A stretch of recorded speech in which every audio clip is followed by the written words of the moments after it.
Hi guys, मैं हूं शांतनु और इस हफ्ते मैंने देखी एक फिल्म और एक वेब शो। फिल्म का नाम है the super boys of Malegaon और जो शो मैंने देखा उसका नाम है डब्बा कार्टन। और इन दोनों को देखने के बाद, specially in particular super boys of Malegaon को देखने के बाद, I have a lot to talk about the sad state of good films and good content in Bollywood. एक तरफ एक कॉमन बिलीफ बन गया है, कॉमन नोशन बन गया है लोगों के सबकॉन्शियस में कि बॉलीवुड अच्छी फिल्में नहीं बनाता, लेकिन बॉलीवुड की अच्छी फिल्में जब आती हैं, उन फिल्मों को बॉक्स ऑफिस पे लोगों का कितना सपोर्ट मिलता है उसको देख के दिल टूट जाता है। एक तरफ अगर नेपो किड्स को गालियां पड़ रही हैं, तो क्या दूसरी तरफ आउटसाइडर्स को सपोर्ट मिल रहा है? एक तरफ हम बॉलीवुड की अगर भाई घिसी पिटी और पुरानी मसाला फिल्मों को देख देख कर परेशान हैं, तो क्या दूसरी तरफ अच्छी कंटेंट ओरिएंटेड बॉलीवुड फिल्मों को वो अटेंशन मिल रही है जो वो डिजर्व करती हैं? अगर एक फिल्म में सुपरस्टार नहीं है, आधे कपड़ों में नाचती हीरोइन नहीं है, 4 से 5 मसाला गाने नहीं है, कानों को सुन कर देने वाला बैकग्राउंड म्यूजिक नहीं है और ऊट पटांग एक्शन सीक्वेंसेस या एक्शन शॉट्स नहीं है, तो क्या उस फिल्म को थिएटर पे जाके देखना वर्थ है?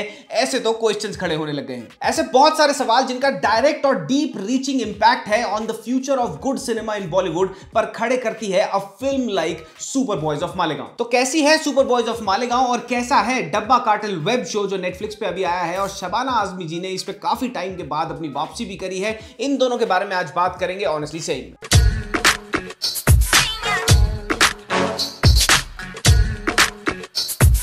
So first things first, and it's also a very sad thing कि बहुत सारी जनता को ये बात पता ही नहीं है कि सुपर बॉयज ऑफ मालेगांव नाम की कोई फिल्म भी है और ये फिल्म थिएटर्स में रिलीज हो चुकी है। ऑल्दो ये फिल्म बनी थी साल 2024 में और इसका premiere Toronto International Film Festival में 13 सितंबर 2024 को भी हुआ था, लेकिन ये फिल्म फाइनली अब जाके इंडिया में रिलीज हुई है।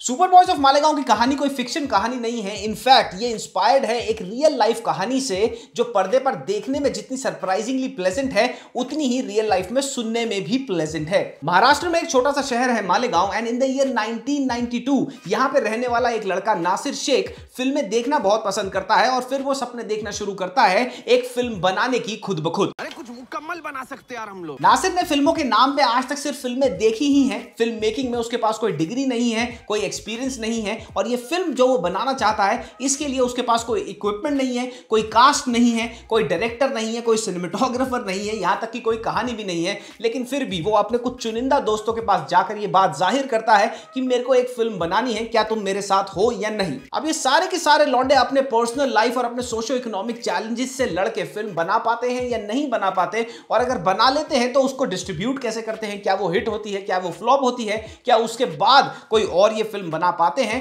और इनके फिल्म बनाने के बाद मालेगांव में जो फिल्म इंडस्ट्री आज एग्जिस्ट कर रही है वो कैसे in existence I in the first place, यही सब आपको इस ब्यूटीफुल फिल्म में देखने को मिलेगा। राधा जी दिया जलाओ, थोड़ा दोस्ती वाला पोस्ट करना। अरे वहां किधर डाल रहे हैं, जूते से मारने वाले। Right from the start to the end of this film, every shot, every sequence that you will see is a master class in content oriented film making. Attention to detail इतनी जबरदस्त है फिल्म के अंदर कि जो 90s का setup आपको दिखाया जाएगा, अर्ली 90s का, उसमें लोग कपड़े कैसे पहनते हैं, चाल चलन कैसे होगा लोगों का। मालेगांव एक छोटी सी सिटी है, वहां पे कितनी फिल्में आती होंगी, मतलब मुंबई जाना पड़ता था वहां पे बड़ी फिल्में देखने के लिए और मुंबई से बहुत सारी फिल्में वहां पे नहीं आती थी, बड़े बड़े थिएटर्स नहीं थे जो कि मुंबई में थे।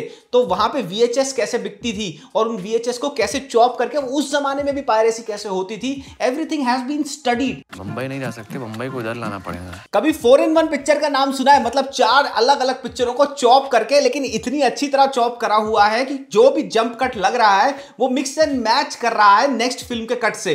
इस फिल्म में वो दिखाया जाएगा और आपको मजा आ जाएगा। मैंने भी कभी नहीं देखा था ये पहले। शुरू करेगा, चलो। एक नंबर।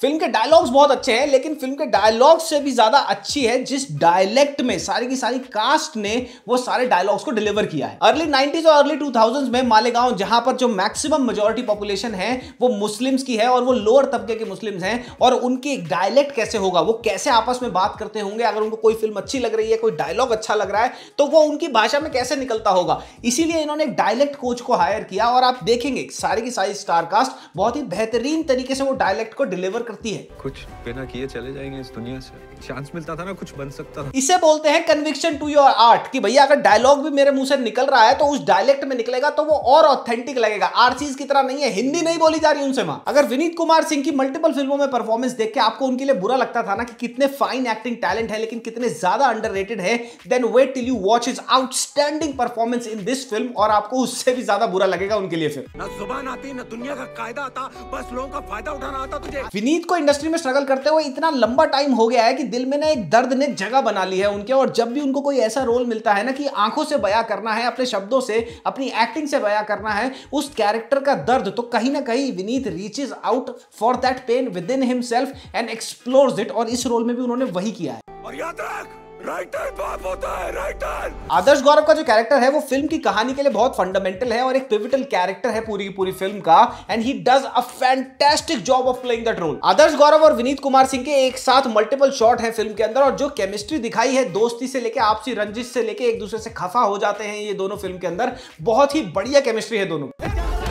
तेरे को लगता है तू बहुत बड़ा ओरिजिनल आर्टिस्ट है ना? हाँ, शशांक अरोड़ा का कैरेक्टर आपको पूरी की पूरी फिल्म में कहीं भी इंपैक्टफुल नहीं लगेगा, लेकिन लास्ट के आधे घंटे में वो इतना जबरदस्त आप पे इंपैक्ट छोड़ जाएगा ना कि आपके आंसू नहीं रुकेंगे। साकिब आयूब और अनूप सिंह दुहान दोनों ने बहुत बढ़िया काम करा है फिल्म के अंदर। साकिब आयूब आपको याद होंगे फर्जी में बहुत जबरदस्त रोल इन्होंने प्ले किया था, इनफैक्ट इनका कोई भी रोल उठा के देख लो आप, बहुत ही अच्छी तरह नुआंसेस ढूंढते हैं ये अपने कैरेक्टर के, और इस फिल्म में जो फन एलिमेंट ऐड करते हैं ना वो साकिब का है कैरेक्टर। बंदूक उठा। फिल्म का बैकग्राउंड म्यूजिक और सिनेमेटोग्राफी हैंड इन हैंड चलते हैं, इन सिंक चलते हैं, which is very rare in today's films. आजकल कहीं पर भी जहां बैकग्राउंड म्यूजिक की बात करी जाए तो फुल वॉल्यूम कर देते हैं और सिनेमेटोग्राफी पे लोगों का ध्यान नहीं जाता। यहां पे ऐसा नहीं है, सिनेमेटोग्राफी और बीजीएम बहुत जबरदस्त तरीके से ब्लेंड करा गया है। आपको जहां पे इमोशनल करना चाहिए वहां इमोशनल करेगा, जहां अपबीट कोई सीन आता है you would feel really really pleasant.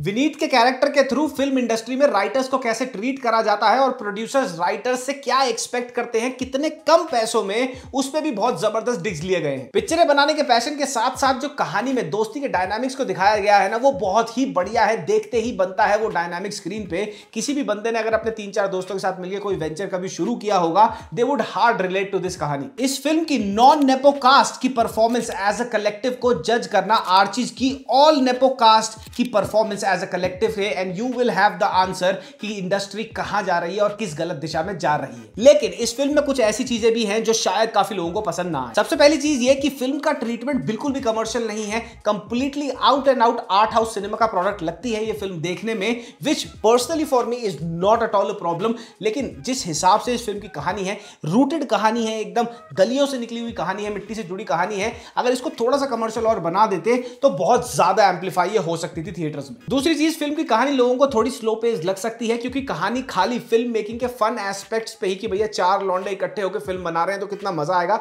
वो वाले शॉट्स भी हैं, लेकिन उसके साथ साथ प्राइवेट लाइफ्स के जो सब प्लॉट्स हैं काफी सारे कैरेक्टर्स के, उनको भी डिस्कवर करती है, तो वहां पे भी वो टाइम लेती है अपना। तीसरी चीज जो मुझे भी थोड़ी ऑफ लगी वो ये है कि इस कहानी का जो फ्लो आप देखेंगे ना स्क्रीन पे, उसमें कहीं पे भी आपको इंट्रीग नहीं मिलेगा। आगे क्या होने वाला है कहानी में, आगे क्या आएगा, किसके साथ क्या घटित होगा कहानी के अंदर, वो आपको पहले ही पता लग जाएगा। व्हाइल आई कंप्लीटली अंडरस्टैंड कि ये फिल्म एक मिस्ट्री थ्रिलर नहीं है, कोई एक्सपेक्ट भी नहीं कर रहा है इस फिल्म की कहानी को मिस्ट्री थ्रिलर होने के लिए, लेकिन फिर भी एक बायोग्राफिकल कहानी को भी इस तरह से ट्रीट किया जा सकता है कि जिन लोगों तक ये फिल्म पहुंचेगी उन लोगों को इस कहानी के बारे में नहीं पता, तो उनका इंट्रीग बना रहे कि लास्ट में होना क्या है। वो नहीं होता, आपको सब कुछ पता लग जाता है कि लास्ट में क्या होने वाला है। चौथी चीज, कुछ फैक्ट्स भी डिस्टॉर्ट करे गए हैं। इन लोगों ने जो फिल्म बनाई थी वो बनाई थी on the back end of communal tensions जो चल रही थी उस टाइम पे मालेगांव में, और उस चीज से एक कॉमिक रिलीफ के लिए इन्होंने पैरोडीज बनानी शुरू करी थी।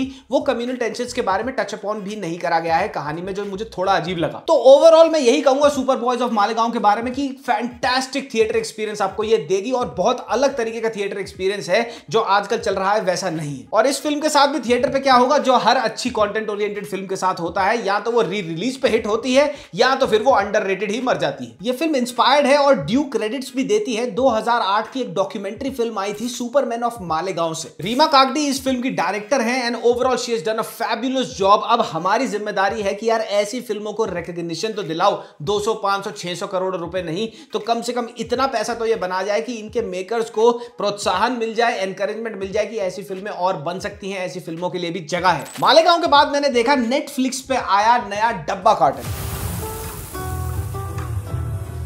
डब्बा कार्टेल की कहानी को जो चीज इंटरेस्टिंग बनाती है ना, वो है द फैक्ट दैट कि टिफिन इंडस्ट्री जो इतनी भारी भरकम तरीके से चलती है, इतनी वाइड स्प्रेड है बॉम्बे में, उसका मिसयूज किस हद तक करा जा सकता है और कितना डीपली वो मिसयूज लोगों की जिंदगी को पेनिट्रेट कर सकता है। अगर एक हाथ पे मुंबई की डब्बा इंडस्ट्री, टिफिन इंडस्ट्री पूरी इंडिया में फेमस है, तो दूसरी तरफ बंबई का party culture, high and use of drugs का जो कल्चर है वो भी पूरी इंडिया में फेमस है। और डब्बा कार्टेल की कहानी इन दोनों एक्सट्रीम्स को एक साथ लेके आती है in a very very interesting manner. 2 type के डब्बे बनाते हैं, एक में हम नॉर्मल खाना बेचते हैं और एक में शो का नाम है डब्बा कार्टेल, जो काफी सेल्फ एक्सप्लेनेटरी बना देता है शो की कहानी को कि हाँ भाई इसमें टिफिन इंडस्ट्री वाले तस्करी करेंगे, स्मगलिंग करेंगे ड्रग्स की यहां से वहां, जो कि होता है। लेकिन इसका एक और बहुत इंटेग्रल पार्ट है कहानी का, जो अगर मैं आपको बताऊंगा तो वो स्पॉइलर हो जाएगा, लेकिन that part will absolutely blow your mind कि कितने अच्छी तरह वो रिसर्च्ड है और वो कहानी कितनी अच्छी तरह बताई गई। ये फेंटानिल क्या होता है? फेंटानिल बाकी ड्रग्स से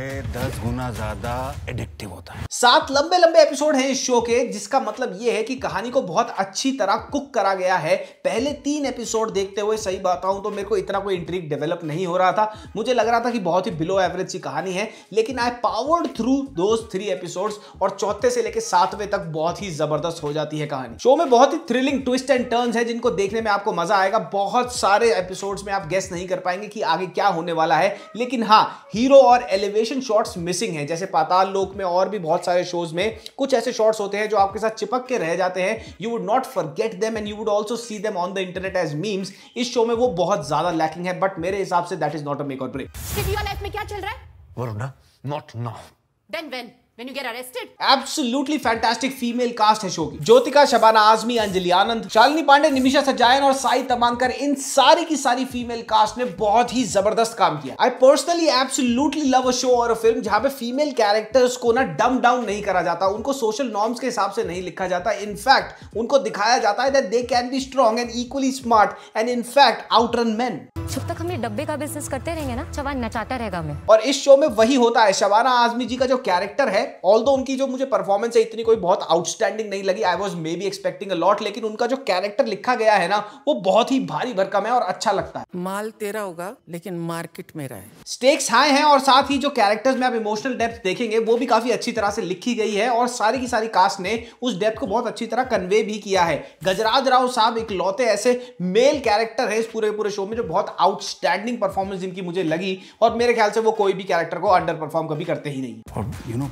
बिल्कुल अनरेगुलेटेड बिक रहा है। ओवरऑल एक ठीक ठाक टाइम पास शो है, लेकिन जब इसका ट्रेलर ड्रॉप हुआ था तो मुझे लग रहा था कि शायद कोई ब्लैक वारंट के लेवल का अच्छा क्राइम ड्रामा हमारे को देखने को मिलेगा। It's not bad but it's also not very very good और it's also not very binge worthy, क्योंकि मैंने भी पूरी एक सिटिंग में नहीं देख पाया मैं सब कुछ। इतना भी कुछ इंट्रीग नहीं था, इतना भी कुछ अच्छा नहीं था, क्लिफ हैंगर नहीं था कि एक एपिसोड के बाद मैं दूसरा स्विच करूं, तीसरा स्विच करूं। So it might be a very subjective thing. जिनको बिंज करना है वो कर सकते हैं, जिनको नहीं करना you can still watch it and have a good weekend. तो overall Super boys of Malegaon and Dabba Cartel worth watching है। अगर आपका मौका लगे तो जरूर जाओ और थिएटर पे सुपर बॉयज ऑफ मालेगांव जैसी फिल्मों को सपोर्ट करो। अगर आपने सुपर बॉयज ऑफ मालेगांव देख ली है, कमेंट सेक्शन में कमेंट करते जाइए और साथ ही डब्बा कार्टेल के बारे में भी आप क्या सोचते हैं वो भी छोड़ते जाइए। मामा मियां लजानिया पप्पी, बाय बाय, अगली वीडियो में मिलते हैं।